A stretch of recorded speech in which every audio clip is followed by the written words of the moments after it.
Muito bem-vindo ao quadro da saúde aqui no programa Encontro com a Vida.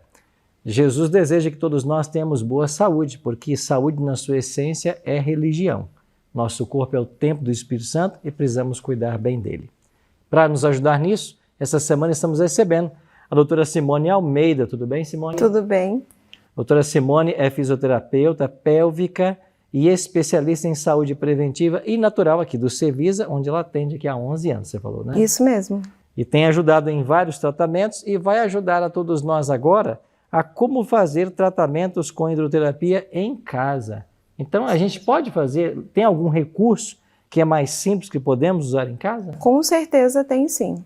Quando a gente pensa em hidroterapia, a gente pensa na água como terapia. Então, não precisa de nenhum outro ativo, nem erva, nem sal, nem nada. É a água como terapia. Eu posso usá-la quente, como um escalda-pés, e aí já vou dar a receitinha já certinho, né? Pega um balde, de preferência com uma base mais alargada, né? Se você tem um pé maior, para ficar confortável. E ali a água em torno de 37 até 40 graus, dependendo da sua condição ali de suportar essa temperatura de água, né? E ali fica por 20 a 30 minutos com uma toalhinha gelada na testa ou no pescoço. Finalizou, duchinha fria nos pés e ali você teve um efeito, um tratamento relaxante que pode ajudar no alívio, né, da pressão, diminuir a pressão arterial e alívio também de dores musculares. Esse é um tratamento fácil. Agora, eu posso usar também, pensando no corpo inteiro, para uma condição de saúde emocional, uma ansiedade, o quente e frio. Eu posso fazer no chuveiro. Então, liga o seu chuveiro aí na água morninha por 3 minutos, depois você desliga e vai para a água natural do jeito que vem da tubulação por 1 minuto. E aí alterna por 4 vezes. 3 minutos quente, 1 frio e vai alternando. Sempre comece com água morna, água quentinha e finalize com água fria. É um tratamento assim que acorda a musculatura, melhora a circulação para quem tem edema, inchaço, né? Para quem está ali tentando perder peso por causa do inchaço no corpo também vai ajudar. São tratamentos simples que dá para fazer em casa. Agora, você mencionou às vezes a questão de ervas, pode fazer sem ervas, mas eu já vi tratamento de vocês aqui que usam ervas. Sim. Por quê? Qual é a finalidade dela no tratamento? A gente pode usar as ervas, assim como óleos essenciais, como um agregado àquela terapia. Então, eu posso usar uma calêndula, por exemplo, que é uma flor.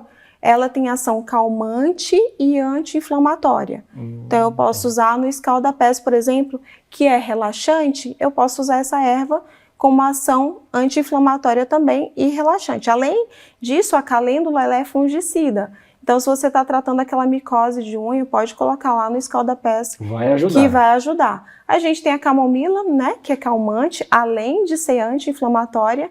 E, pasmem, o orégano que você usa aí na cozinha, ele tem uma ação muito terapêutica nos banhos. Ele pode ser usado como anti-inflamatório, bactericida e também broncodilatador. O que é isso? Ajuda na expansão pulmonar. Então, você pode fazer ali um banho, sentar ali numa bacia com chá, água quentinha, vai ajudar a relaxar, melhora dores lombares e, ao mesmo tempo, você vai aspirar essas ervas e vai ter uma ação ali também no sistema respiratório. Olha aí quanta vantagem. É por isso que às vezes se coloca a essência de eucalipto na sauna? Sim, também com essa função. Exatamente. Se eu uso só sauna úmida, eu tenho uma umidificação, ajuda a umidificar as vias aéreas e relaxamento também porque é quente. Agora, se eu coloco o eucalipto, eu ajudo também no controle de sinusite, né? Infecções ali do sistema respiratório, porque ele tem essa ação anti-inflamatória. Olha aí quantas dicas especiais que você pode fazer na sua casa também, viu? Muito obrigado, Simone, por ter estado com a gente ao longo dessa semana. Espero que você volte em outras vezes aqui a participar, você vem? Eu que agradeço, lógico, venho sim. Foi um prazer, um privilégio estar aqui com vocês. Então tá bom, muito obrigado. Chegamos agora ao momento do estudo da Bíblia aqui no programa Encontro com a Vida. Todos os dias a gente para um pouquinho para estudar esse livro, para ouvir os conselhos que ele tem a nos apresentar. Esse livro é uma inspiração para todo aquele que almeja o céu. Através desse livro, nós temos um GPS, nós temos um guia que nos conduz à vida eterna. E é por isso que a gente gosta de abrir esse livro e estudar junto com você. Queria convidar você para nós orarmos, pedindo a bênção de Deus para o estudo que nós teremos agora. Se você puder, feche seus olhos e ora comigo. Nosso Pai de amor, Tua palavra está aberta diante de nós. Queremos estudá-la mais uma vez. Queremos ouvir a Tua voz através dessas letras. Por isso, Pai, que o Teu Espírito Santo nos dirija e nos faça entender a Tua vontade para cada um de nós. Oramos em nome de Jesus. Amém. Muito obrigado por ter orado comigo. Hoje eu quero convidar você para estudarmos uns versos no primeiro capítulo de Daniel. Daniel é um livro extraordinário da Bíblia e o primeiro capítulo fala de um contexto muito singular do povo de Deus. Quando falamos em povo de Deus no Antigo Testamento, estamos falando do povo de Israel. Você vai se lembrar que a aliança de Deus começou com Abraão, né? Abraão, pai de Isaac, Isaac, pai de Jacó. Jacó teve o seu nome mudado para Israel, foi pai de 12 filhos, as 12 tribos de Israel. Essas tribos foram parar no Egito, depois que José foi vendido por seus irmãos. Lá eles viveram muito tempo na terra de Gósen, uma terra próspera, e finalmente, quando os egípcios viram o número dos israelitas, eles se amedrontaram. E com medo que os israelitas pudessem, quem sabe, atacá-los ou escravizá-los, eles então escravizam ao povo de Israel. Aí começou aquilo que nós conhecemos na história como o cativeiro egípcio, que durou 4 séculos. Depois de 400 anos como escravos, Deus então levantou Moisés, o grande libertador. Moisés por mão divina, tirou o povo do Egito, levou à terra de Canaã, e quando chegaram lá em Canaã, as tribos então se estabeleceram na terra. Você vai se lembrar que por um tempo houve ali uma teocracia, ou seja, Deus governava. Mas logo chegou o momento em que o povo de Israel, querendo imitar as nações vizinhas que tinham um rei, pediram a Deus um rei. E o rei foi dado, Saul, o primeiro rei de Israel. Saul não andou nos caminhos do Senhor. Saul pecou contra o Espírito Santo. Deus se afastou então de Saul. Ele morre. Depois veio Davi. Depois de Davi, Salomão. E você vai se lembrar que foi apenas durante esses 3 reinados, Saul, Davi e Salomão, que o povo de Deus esteve unido em 12 tribos. Quando morre Salomão, nós temos agora 2 sucessores ao trono, Roboão e Jeroboão, o filho legítimo e o impostor. E nessa desavença que houve, o reino de Israel é dividido. 12 tribos vão para o norte e 2 tribos ficam no sul, em Jerusalém. Estas 10 tribos que foram para o norte fincaram sua capital em Samaria. E elas foram destruídas no ano 722 a.C. pelo Império Assírio. Agora sobraram do povo de Deus do Antigo Testamento 2 tribos, Judá e Benjamim, que estavam em Jerusalém. Mas por causa do pecado da idolatria, estas tribos também iriam parar em cativeiro. Então, através do profeta Jeremias, Isaías, Deus avisou muitos anos antes de que se eles não abandonassem o pecado, eles seriam levados para cativeiro. Eles não abandonaram. A história do povo de Israel é uma história de altos e baixos. E finalmente chegou o momento em que essas 2 tribos também seriam escravizadas. Escravizadas por Babilônia. E o capítulo 1 de Daniel é o capítulo que traz para nós o momento do cativeiro, quando ele começa.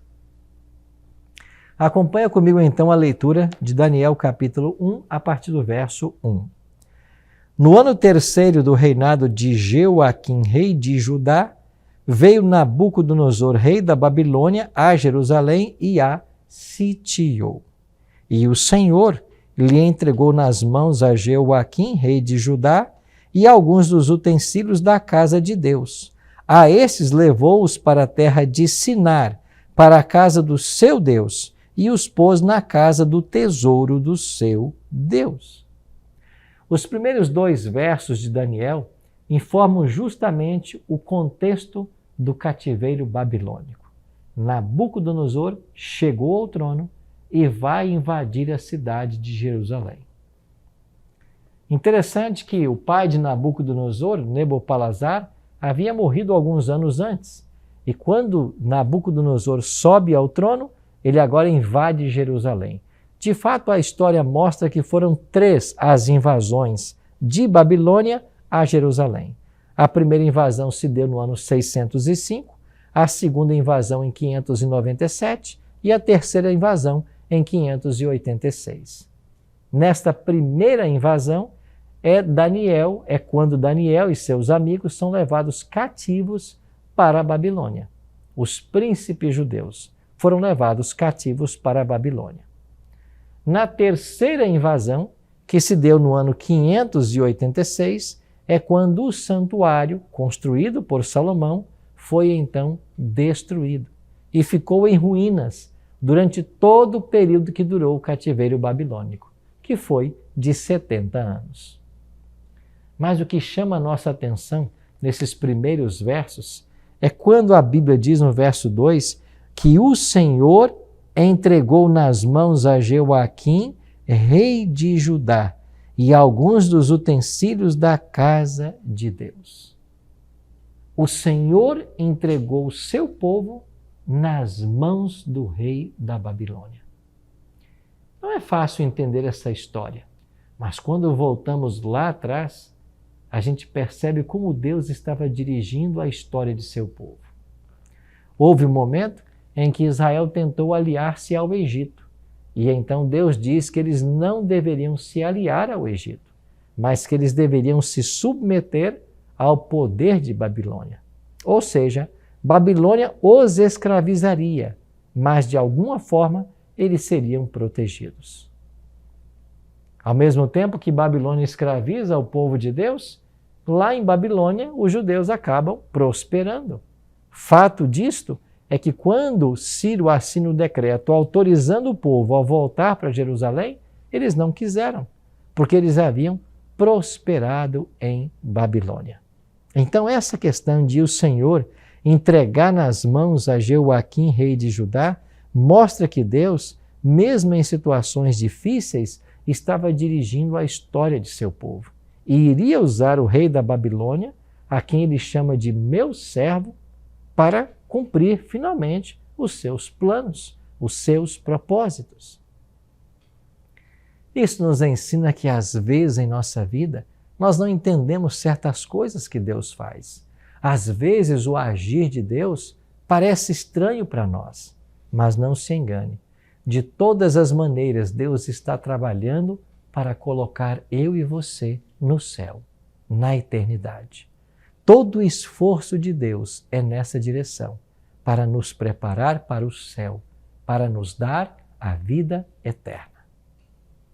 Se nós pudéssemos ver o fim desde o princípio, se nós conhecêssemos a história como só Deus a conhece, nós entenderíamos e daríamos razão por cada ato de Deus na história.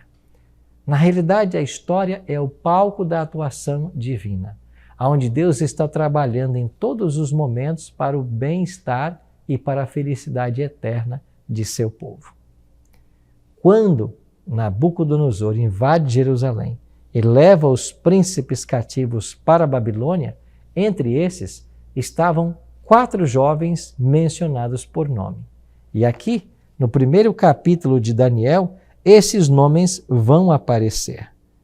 Você tem aqui no versículo 7, Daniel, Ananias, Misael e Azarias. Estes eram os príncipes judeus que foram levados cativos para a Babilônia. Babilônia era uma cidade tremendamente idólatra, politeísta. Eles adoravam vários deuses.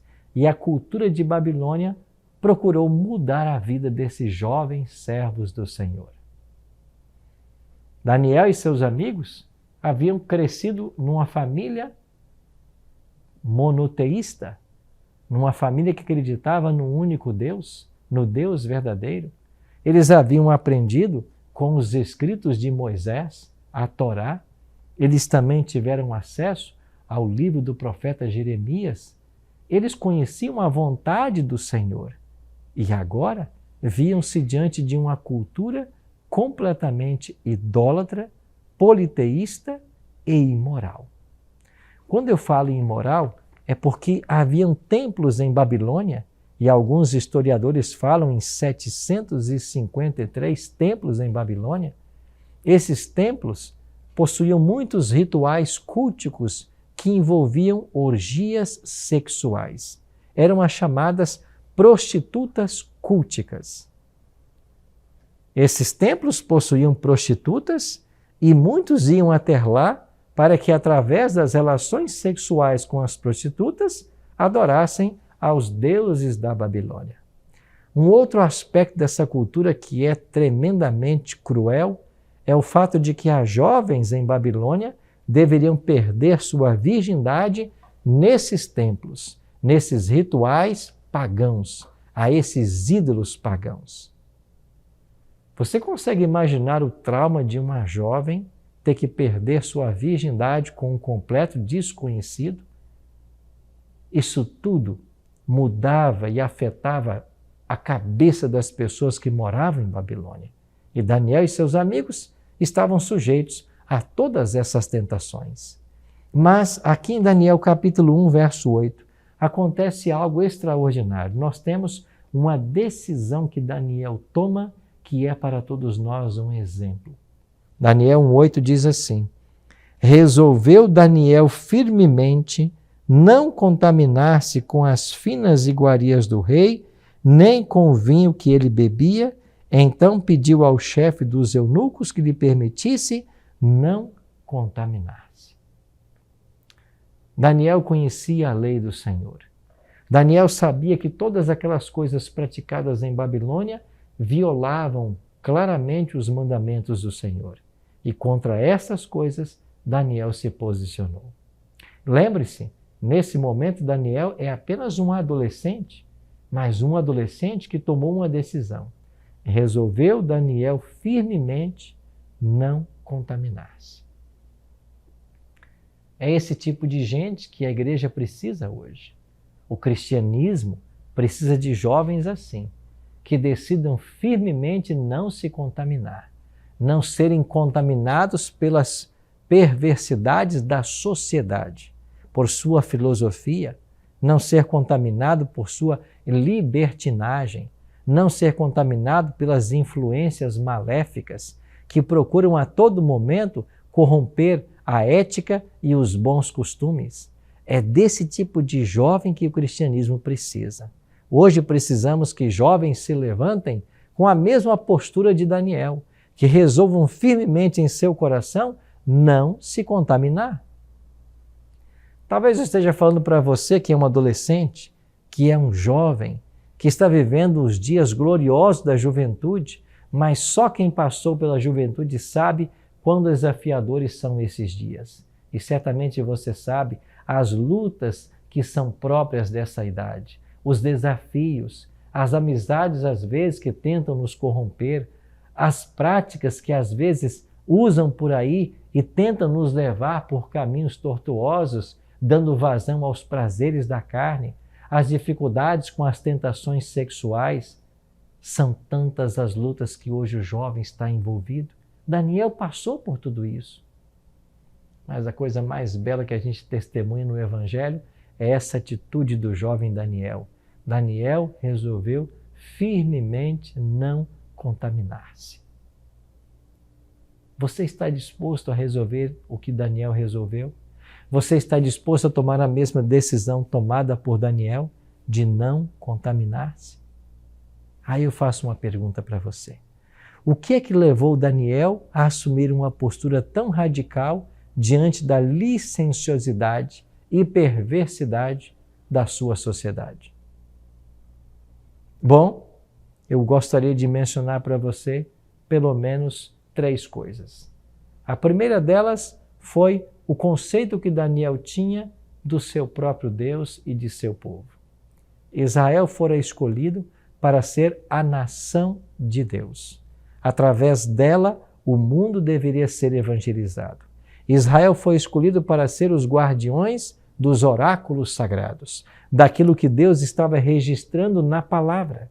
E tudo que Deus estava registrando, que viria a ser a Bíblia, estava na mão de Israel para ser levado a outras nações. Esta cosmovisão de Daniel fazia dele uma pessoa distinta.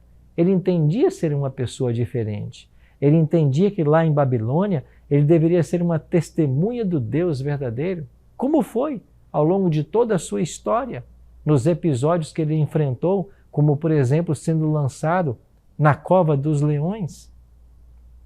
Há um segundo ponto. Certamente o ensino religioso que Daniel obteve nos seus primeiros anos de vida foram fundamentais para prepará-lo para as provas que então viriam.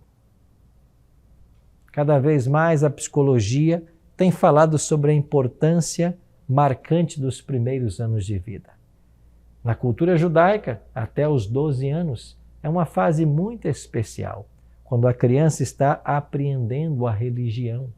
É por isso que nós temos um episódio de Jesus com 12 anos discutindo com os doutores lá no templo. Nesses primeiros anos, a palavra de Deus era inculcada nessas crianças. Moisés mesmo, por orientação divina, disse ao povo de Israel que eles deveriam falar da lei, andando, sentando, levantando, deitando. Em todos os momentos, eles deveriam inculcar os princípios da lei nas suas crianças, nos seus filhos. É por isso que Davi posteriormente escreveu: guardo no coração as tuas palavras para não pecar contra ti. Certamente o contato que Daniel teve com os escritos sagrados, a Torá de Moisés e outros profetas fizeram uma diferença na sua história. Foram formando princípios, valores que o preservaram das tentações e lutas que ele enfrentaria em Babilônia. Quem sabe os pais de Daniel, ali todos os dias, com os oráculos sagrados, com os pergaminhos, lendo para ele, ensinando os valores, fez toda a diferença na vida desse jovem. E eu fico pensando, nós hoje, pais, temos o privilégio de todos os dias, de alguma forma, ensinar nossos filhos também no caminho do Senhor. E quando os nossos filhos aprendem na palavra, quando eles guardam isso no coração, esse é o caminho para que eles não pequem contra o Senhor. Como disse Davi, guarda no coração as tuas palavras para não pecar contra ti. O melhor antídoto contra o pecado é guardar no coração a palavra. Sabe o que significa guardar no coração a palavra? É você ter de memória aquilo que a palavra de Deus nos ensina. É você ter o hábito e ajudar seus filhos, os pequeninos, a também ter esse hábito de decorar porções da palavra de Deus. Essas porções, esses versículos decorados, vão servir no momento de crise, no momento de tentação, no momento de dificuldade. Eles vão abrir a mente dos nossos filhos e vão permitir que decisões acertadas sejam tomadas. É isso que significa guardar no coração a palavra para não pecar contra Deus. Daniel experimentou isso. Então, além desse conceito, dessa cosmovisão que Daniel tinha, de que ele pertencia a um povo peculiar, com uma missão toda especial, Daniel apreendeu isso dos primeiros anos, do contato com a palavra, da vivência em família, da religião verdadeira. Mas há um terceiro ponto que eu queria destacar com você. Daniel tomou a decisão de ser fiel, porque ele se via como um representante do céu, aonde quer que Deus o levasse. Esse senso do chamado, o senso do dever, da missão cristã que Daniel tinha, fez toda a diferença, não apenas nos primeiros anos, mas em toda a sua vida no decorrer da história. Daniel é apresentado na Bíblia como um exemplo, um homem de caráter perfeito, um homem justo, íntegro. As histórias que a Bíblia registra sobre Daniel é para nos motivar a sermos leais e fiéis como ele foi. E mesmo alcançando uma idade avançada, Deus usava Daniel de uma forma extraordinária. Você está lembrado do capítulo 5 de Daniel, que fala da queda de Babilônia? Está lembrado daquela mão que escreveu na parede Mene, Mene, Tekel, Farsim, e o neto de Nabucodonosor não entendeu nada? A filha de Nabucodonosor manda chamar Daniel, porque ele teria condições de interpretar o que estava escrito na parede. E quando vem Daniel e interpreta, Daniel já estava na casa dos 80 anos nesse momento. Mas ainda nesta idade avançada, Deus usava esse homem de forma extraordinária. Ele chegou ali no palácio do rei e diante do homem mais poderoso da terra, deu seu testemunho, testificou do Deus que ele adorava, advertiu ao rei sobre suas práticas, e Daniel viu o cumprimento da profecia, a passagem da cabeça de ouro para o peito e braço de prata, a saída de Babilônia e a chegada da Medopérsia. E sabe o que mais nos surpreende? É que quando chega o império da Medopérsia, Daniel, que era um íntimo aliado do rei babilônico, continua tendo agora privilégios junto ao rei da Medopérsia. Quando terminamos o primeiro capítulo de Daniel, olha o que diz o versículo 21. Daniel continuou até o primeiro ano de Ciro. Quem é Ciro? O líder medo-persa, o império que venceu Babilônia em 539 a.C. Ou seja, não importa o poder que está agora, não importa a nação que está no poder, o servo de Deus Daniel continua sendo um homem de confiança, continua sendo um homem em que se pode acreditar, e ele continua até o primeiro ano de Ciro. Ou seja, desde a sua chegada em Babilônia até a sua morte, ele sempre esteve junto aos grandes homens, aos grandes impérios, como uma testemunha do Senhor em todos os momentos. Ele esteve com Nabucodonosor, esteve com seus descendentes, esteve agora com Dario, esteve com Ciro, porque as pessoas entendiam que Daniel era um servo do Senhor. Como disse Nabucodonosor em alguns momentos, Daniel, cujo Espírito de Deus habita, cujo homem ou homem em cujo Espírito de Deus habita, o Espírito dos deuses santos. Sim, Daniel era um homem repleto do Espírito Santo. E Deus usou esse homem de forma extraordinária, como uma testemunha para a conversão de Nabucodonosor, o homem mais poderoso do planeta naquele momento. O último capítulo da história de Nabucodonosor é um capítulo de entrega, de rendição, de reconhecimento ao Deus verdadeiro. Esse é o último relato que nós temos dele. Querido amigo, querida amiga, que exemplo para todos nós hoje. Diante dos desafios da modernidade, da vida líquida que nós estamos enfrentando, da correria do dia a dia, que exemplo tremendo nós temos em Daniel. Eu espero sinceramente que eu e você hoje tomemos a mesma decisão que Daniel tomou lá na sua adolescência. Resolvamos firmemente não nos contaminarmos. O mundo está aí, tentando lançar seus tentáculos sobre todos os cristãos, tentando levá-los ao pecado, os afastar de Deus. Mas apenas uma atitude positiva, apenas uma atitude firme e leal aos princípios do Senhor é o que vai nos manter na posição que Deus deseja. Querido amigo, querida amiga, eu não sei quais são os seus desafios hoje. Eu não sei quais dificuldades que você está enfrentando na sua carreira cristã, na sua jornada espiritual. Mas eu sei de uma coisa. 2.600 anos se passaram da história que estudamos hoje, mas o Deus de Daniel continua sendo o mesmo. E o mesmo zelo e cuidado que Deus teve para com o seu servo no passado, Ele tem para comigo e para com você. Se estamos num momento de prova, se estamos vendo coisas que não entendemos, se parece que o mal prospera, se parece que Deus entregou nas mãos do inimigo o seu povo, não se preocupe. O Senhor tem todo o controle da história.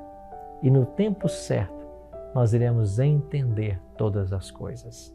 Hoje, faça como Daniel, resolva firmemente não contaminar-se e Ele vai ajudar você em cada momento. Me permita orar com você? Orar com você para que Deus te ajude e te fortaleça diante das provas que você está enfrentando? Ora comigo.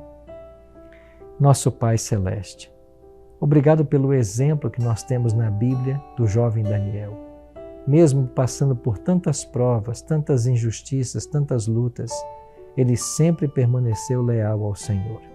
Ajuda-nos também hoje, Pai, quando somos tentados, a entendermos qual é a Tua vontade para a nossa vida e que nós permaneçamos também leais ao Senhor até que o Senhor volte para nos buscar. Dai-nos um dia feliz e abençoado na Tua companhia, é a nossa oração. Em nome de Jesus. Amém.